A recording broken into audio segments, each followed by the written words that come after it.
It was a quiet afternoon when I first heard the ring of the phone. The caller ID flashed, Animal Control. My heart sank. I knew exactly who was behind this call, our neighbor, Karen, the HOA's self-appointed enforcer. Her complaint? That my blind son's guide dog wasn't allowed on our property. I couldn't believe it. We had done nothing wrong, yet in an instant, our world was flipped upside down. The thought of losing the one companion who gave my son freedom was unbearable. Little did Karen know, her petty call to Animal Control would set off a chain of events that would expose her true nature and ignite a battle she was ill-prepared for. What she thought would be a simple victory would soon spiral into something far beyond her control. Our family had always been close-knit, but my son, Ethan, and his guide dog, Max, shared a bond that went beyond words. Max wasn't just a dog to Ethan, he was his eyes, his independence, his lifeline. Together, they moved through the world as a team, and nothing made me prouder than watching them navigate life with grace. But then there was Karen. On the surface, she appeared to be just another concerned neighbor, a stickler for rules. At first, we thought nothing of her constant complaints to the HOA about minor issues. But soon, her obsession with our family became impossible to ignore. The HOA had always been a thorn in the neighborhood's side, but when Karen started targeting us, it felt personal. And that was when the trouble began. What seemed like a trivial complaint was only the beginning of a nightmare I couldn't have predicted. At first, we thought Karen's complaints were just her way of making herself feel important. Little annoyances like the height of our lawn or the color of our mailbox, trivial things, really. But as the weeks passed, it became clear she had developed a fixation on our family. We tried to brush it off, knowing that some people just like to stir trouble. But nothing could have prepared us for the moment when she went after Ethan and Max. It was a Wednesday afternoon when the letter arrived. At first, I thought it was another one of Karen's HOA complaints, another note about something petty. But when I read the words Animal Control Complaint, my heart dropped. The letter detailed an accusation that Max, my son's guide dog, was a dangerous animal that didn't belong on our property. According to Karen, Max had aggressively approached her and her children on several occasions, an outright lie. My blood ran cold. Max was a gentle, well-trained guide dog, and the only time he approached anyone was to help Ethan navigate safely. I couldn't believe it. How could Karen twist the truth so easily? We had always been kind to her and the neighbors, and now she was attacking the one thing that meant everything to Ethan.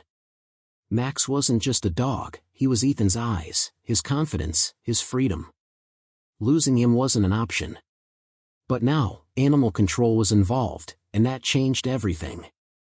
They'd be coming to our home, inspecting our property, and I feared they might actually believe her lies. The confusion and shock hit hard. We were trying to digest what was happening when the knock on the door came. It was Animal Control. 2 officers stood at the doorstep, ready to investigate Karen's claims. I felt an immediate sense of panic rising in my chest. What would they think of Max?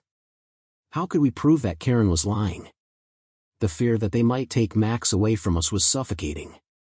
As the officers entered, they were polite but firm.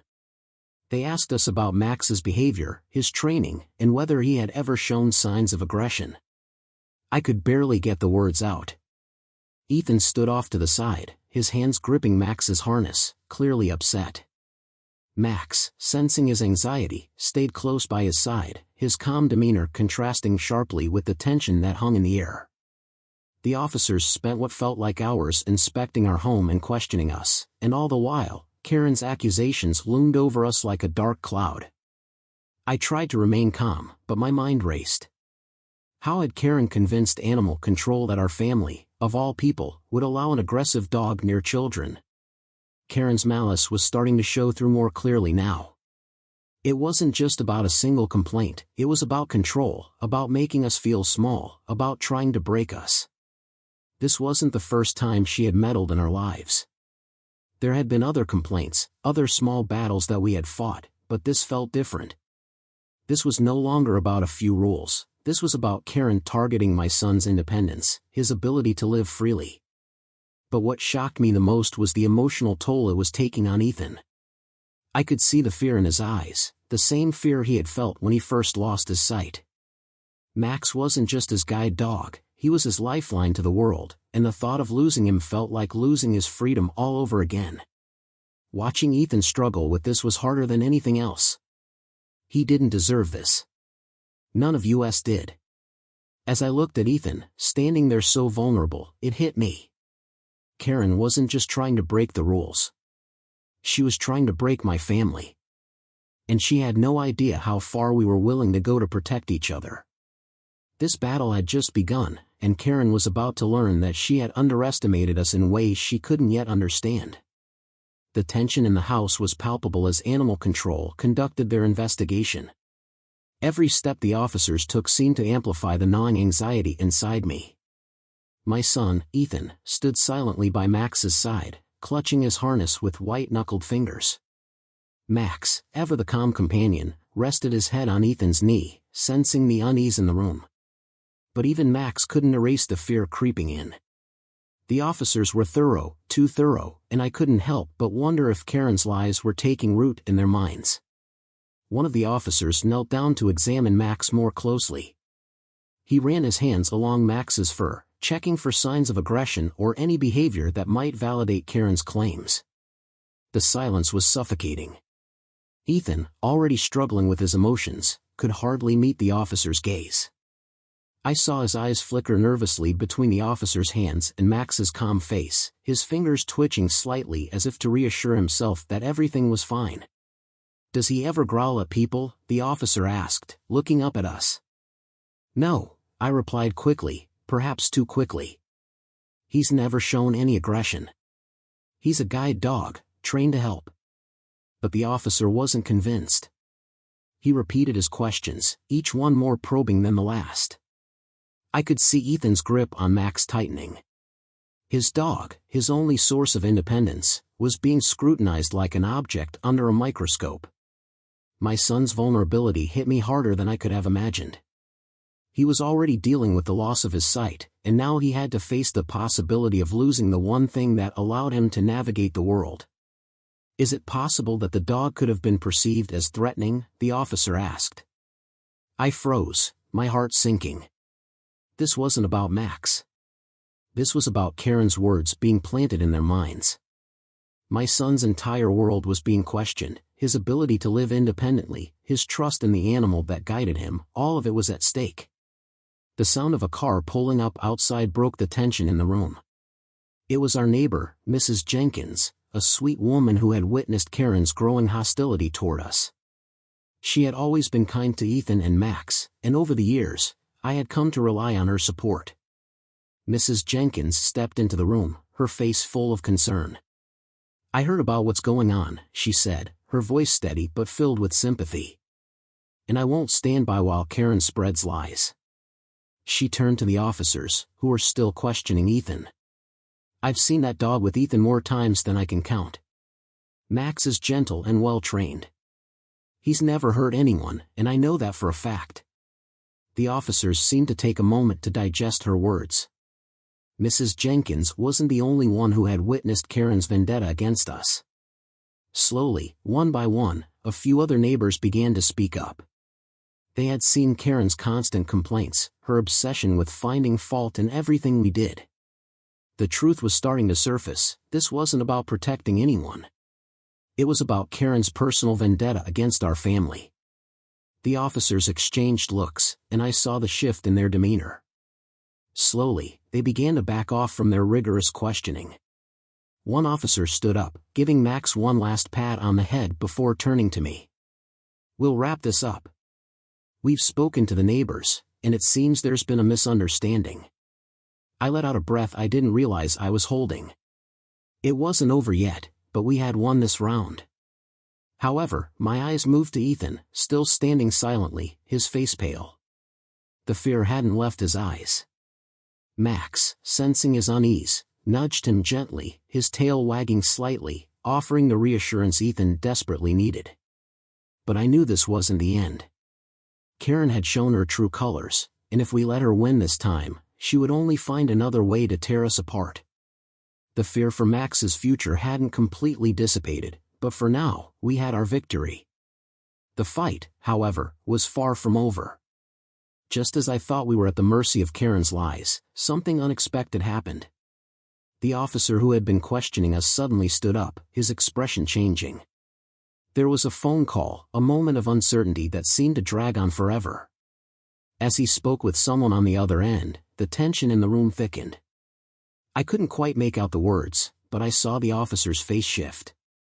There was something more to this than just a routine investigation. After what felt like an eternity, he hung up and turned to us, his demeanor completely different from before. "We've just received new information," he said, his voice calmer, but with a trace of disbelief. "It seems that Karen's complaint was fabricated. She had no grounds for her accusation. In fact, her prior history of complaints against your family, ones that were similarly baseless, came to light." My heart raced. It was over. Karen's attempt to tear apart our lives had backfired. I could barely contain my relief. But then the officer added something even more unexpected. "We'll be investigating her further for harassment. Her actions toward you and your family have raised some serious concerns." The words hit me like a wave. Not only had Karen failed, but she was now facing consequences for trying to tear us apart. The community, which had been quiet until now, was rallying behind us. Neighbors like Mrs. Jenkins had been speaking to the officers, recounting Karen's history of hostility toward our family. They had all seen how she had pushed things too far this time. As the officer turned to leave, I glanced at Ethan. His face, pale with worry just moments ago, now lit up with relief. Max, sensing the change, jumped up and wagged his tail happily, his playful nature returning. Ethan bent down to hug him, his grip tighter than ever. The bond between them felt unbreakable, a reminder that no one could take that away from them. But beyond the joy of keeping Max, there was something even more profound. As the officers left, several neighbors approached us, offering their support. They shared their stories of Karen's behavior, some even apologizing for not speaking up sooner. The respect we had gained from our community in that moment was overwhelming. It wasn't just about Max anymore, it was about our family standing strong together, facing down injustice and emerging victorious. Karen's attempt to destroy us had only made us stronger. And now, with the truth on our side, I knew that no one would dare to mess with us again. The relief was palpable, but the respect we gained from those around us was even more powerful. We had fought for our family, and together, we had won. In the days following the confrontation, Karen's true colors began to emerge. She initially avoided eye contact with anyone, her once confident demeanor now replaced with a sense of shame. But it didn't take long for the defiance to creep back in. She spent the next few days glaring at us from her porch, her expression a mix of anger and disbelief that things hadn't gone as planned. The reality of her defeat was hard for her to swallow, and I knew she wouldn't let it go easily. Meanwhile, the neighborhood dynamic shifted. People who had previously kept their distance now approached us, offering words of support and apologies for not stepping in sooner. Mrs. Jenkins and a few other neighbors, who had witnessed Karen's relentless behavior, made sure to share the truth with others. Slowly but surely, the whispers around the block turned into open discussions. People began to see Karen for what she truly was, someone who used her position to manipulate and control. For our family, the ordeal had changed us in ways I hadn't anticipated. Ethan, once consumed by his fears, was now more confident, his bond with Max stronger than ever. The battle had proven that nothing could break the connection they shared. As a family, we had become closer, leaning on each other for support in ways we hadn't before. The emotional weight of the fight had bonded us together, and we emerged more resilient, more united, and more determined than ever to protect the peace we had fought for. As for Karen, we knew this wasn't the end, her bitterness wasn't going away. But we were ready. Together, we had faced the storm, and we would continue to stand strong. The ordeal with Karen taught us more than we could have imagined. It showed us the strength in standing up for what's right, even when the odds seem stacked against you. We learned that no matter how small or insignificant someone might try to make you feel, your family's bond and integrity are unbreakable. Sometimes, people like Karen don't realize who they're dealing with. They underestimate the power of love, resilience, and unity. In the end, we didn't just win the battle for Max, we reclaimed our peace, our dignity, and our place in the community. The respect we gained wasn't just about defending our dog, it was about standing up to injustice. And while Karen's bitterness may linger, she learned the hard way that no one messes with our family. We had emerged victorious, stronger than ever.